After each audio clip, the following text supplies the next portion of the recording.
might see me now in a suit or in a tie and think I never had it rough or never had it hard, but trust me, I have. Well, I was born and raised in Detroit, Michigan, on the east side of Van Dyke and Forest. You know, God, he moved us from there when I was 13. We went to the west side. That's when I moved with my pops and stayed with him. And it was around Joy Road, and that's when me and my cousin, that's when we was getting closer and closer from there on. I'm from Detroit, Michigan, 12th Street in Glendale, in the Linwood area. That's where I was born and raised. I ended up moving out to Inkster later on in my life, my teenage years. That's where I came up at.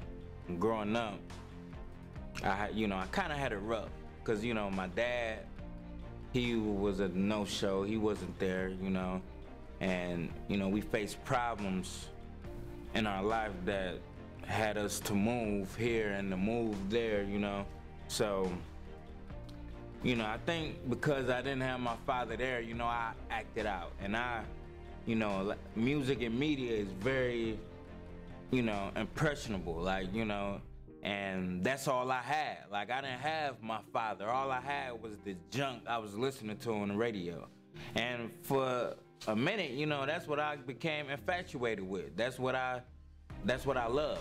So I would say I definitely made money my God. Well, my life was a little different. It was more on the disobedient side, the more rebellious, the evil-hearted side. I guess basically my parents, as they say statistically about this, when, your parents divorce. I thank God that both my parents are still in my life, but they divorced when I was 6 years old. And it's like I still remember this, because after they divorced, I remember my grandmother had died. And it's like that's for some odd reason a person who used to love, and it was just 6 years old. But as a person who used to love school so much, I hated it. And it tore me apart, and from there on, it tore me inside up. I was more rebellious, I was more hated, had more hatred, especially towards my moms. It was the situations that me and my moms went through. Now that I think back as a grown man, it hurts. It's like I could tell how it hurted her. The things that we did, the stuff that we've been through, and it was more in that type of way that God changed me from myself. I was the enemy. I was the harm. I was the danger to myself. It was a time in my life that's all I cared about, man. I did some stuff to get money, like not, work 3 jobs, not the good money, but I'm talking about the fast money. I sold everything I could, weed, dope, all that. I robbed people, I robbed places. Like, I did a lot of stuff that, I look back on, I can't even believe I did it. I did 2.5 years in prison for some of the stuff that I did. And when I sat down, I got to really thinking about my life and where I was going. And it was there that I said, man, this ain't for me. I'm in prison, and all my homies that I had, they, a couple of them wrote here and there, but for the most part, a lot of them wasn't there. I saw the path I was on. I saw how, from a person that never smiled to a person that's all I do is smile now. I hated people. I hated life. I was to the person rather. Like, I could be cool with you, but I will easily try to destroy you if you try to do anything wrong towards me. And that was my way of life. That was my way of thinking. But just like he said, and it's so true, that, God put people in your life for reasons. And my wife was really one of them situations to say that she was in there for a reason. She was the reason. God put in her to, change me, soften me up, get me to the point of realizing that, why am I mean mugging people on the street for no reason? Somebody could just shoot me. Why am I acting tough when all I can do is smile? I was so depressed and bitter, and I felt so rejected, and it showed everywhere I went. You know, like it showed right off me. But you know, so I, you know, started doing drugs, you know, drinking heavy alcohol. I didn't even realize, my wife said when I met her that I always had a bottle of 1800. I'm like, no, I didn't, not always. She said, boy, every time I came over, you had a bottle in the freezer, sipping it. I'm like, dang, but that's because when I had first met her, I was so depressed and down, you know, but God definitely helped me, you know, and he brought her into my life right when I needed her, you know, when I needed to feel, you know, love. Mm-hmm. And I think God showed his love to me, you know, through her. Mm-hmm. And it definitely helped me, you know, it definitely helped me.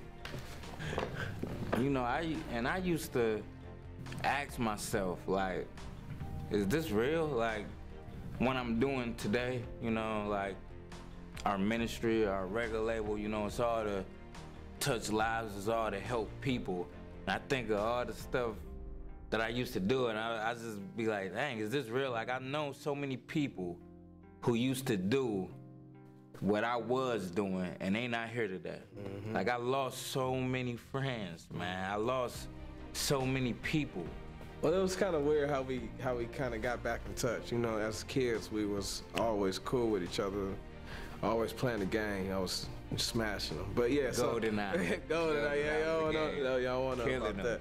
But I guess it was probably just a couple of years before I stopped doing secular music, and I started doing ministry, and I was doing gospel music, and so I was putting my songs on there, and then I saw a song from him, and I was like, "Is that Quay?" And I'm like, "Oh," so I'm thinking it's like a secular rap.